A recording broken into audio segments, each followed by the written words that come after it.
Please be advised that this video is for the sole purpose of entertainment. Any views are purely my own, are subjective, and may not necessarily be true. I do, however, do extensive research for all of my videos. All photos have been found in the public domain, and I am using them under the fair use and fair dealing guidelines. I urge everyone to do their own research and to view this video subjectively. Well, hello, it's Murky Meg here. It's September the 16th and news is going a little bit crazy at the moment with regards to the Queen and Meghan and Harry. It's been reported that the Queen does not want to talk about the Sussexes when she's in other people's company. And people that are spending time with the Queen have reportedly been told not to mention Harry and Meghan. A leading royal expert, Quentin Letts, tweeted the bombshell remark this week, claiming it was the only subject that was strictly banned from the discussion. I must admit, if this is actually true, it's quite damning really, isn't it? That the Queen is so ticked off with them that she doesn't actually want to talk about them with anybody else. Can you imagine?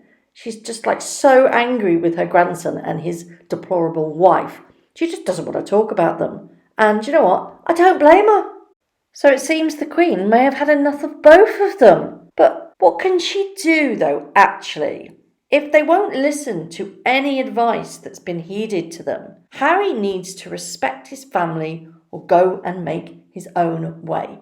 It's quite simple, really. I think the main problem is that they're using their own advisors, and mostly American advisors with the PR team. And those people, while probably capable of driving a strong PR campaign, don't really know the understandings and workings of royal life and protocol. And there lies the problem. It's like putting a square peg into a round hole. It's never going to work because the two parts don't connect.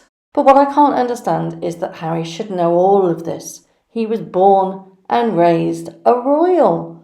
Does he care so little about his family that he's okay with destroying its reputation completely? I simply can't understand why they listen to their own PR people instead of the royal advisors that are well equipped and well prepared and knowledgeable of what it is and what is needed to be a royal. PR people are paid to give you results, and ultimately they are yes people. They are paid to do exactly what you want them to do. They are driven by your desires. Whereas royal advisors and aides, they're driven by protecting the monarchy and its institution at its core. And it's so obvious the reason that they're ignoring these royal aides and advisors is because they don't actually give them the answers that Harry and Meghan want. They want to build this platform of a global Sussex Royal Foundation that's worldwide, humanitarianism and philanthropists. And they want to build on this and completely go above and beyond what their duties are. But by doing that, they're ignoring the royal aides because they're not actually telling them what they want to hear. They're probably advising them against this, which is why they've gone rogue and used their own PR people. It's not difficult, really, to actually understand what their plan is. I'd really like to know what Harry thinks he's actually achieving with all of this and where he thinks it will lead. Does he realise that by forcing his way and ignoring those that know best, he's actually jeopardising everything he should hold dear? I say should because I don't think he does. I think it comes down to the fact he's very spoiled. His misdemeanours of the past have been laughed off as a cheeky, chappy attitude.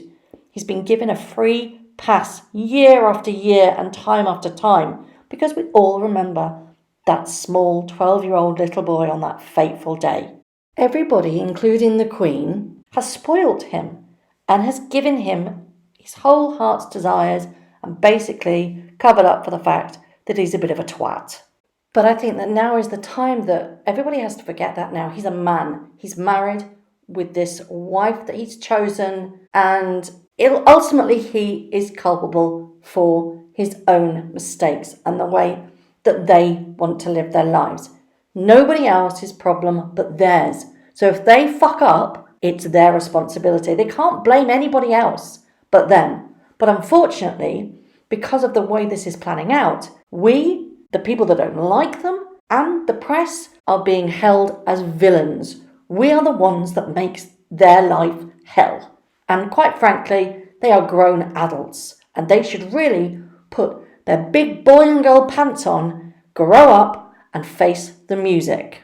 If something isn't working, change the optics. Do something different. Humble yourselves. Don't just keep ticking us off with your entitled rich lives, because you know what's coming. More and more distaste and more negativity. If you don't address these situations and these factors, it's just going to steamroll. It's just going to get worse. And ultimately, the noise will get louder. Since I've been doing this channel, I've noticed more and more people have come out saying, do you know what, I used to really like them. When they got married, I was rooting for them. But now she's changed her colours and we can all see her for what she is and what she's doing to Harry. I don't like her anymore. And I can see exactly who she really is. But they don't make it easy on themselves. As her famous saying says when she was at the Lion King, they don't make it easy. But you guys are making it worse too, Meghan and Harry, because over the weekend, reports are that the TIG, her blog that she originally had, the trademark has been extended and also now includes something called TikToks. Yes, TikToks. What's that all about? Why has a trademark been expanded and another one been trademarked? TikToks. What is she planning? Is this part of her exit strategy for when it all goes tits up? Or does she actually think that she can run this blog while being a royal and get all the benefits and all that lovely money by running this blog? I'd love to know what you think, because I'm stumped. Why would the trademark of her defunct blog now be active, not only be active, but also have their trademark extended and then a new trademark ticked on the end for TikToks? What is she planning? No wonder the Queen is ticked off. I'm going to end today with something I find amusing but quite shocking, really. Remember, I talk a lot about the Vanity Fair issue. This was the issue that she claimed on the cover that she was wild about Harry.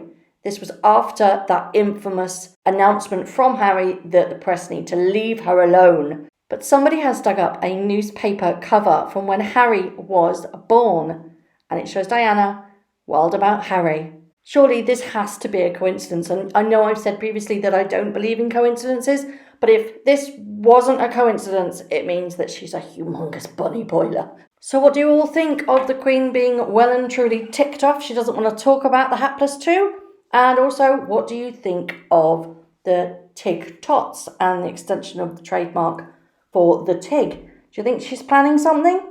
Do you think that she thinks that she can do this while being an active royal, or is this part of her exit strategy? Because, girl, you better have one, to be quite honest. Thank you very much for watching. If you've liked this video, please hit that like button, hit subscribe if you haven't already, and hit that notification bell, and I will see you very soon. Thank you. Bye-bye.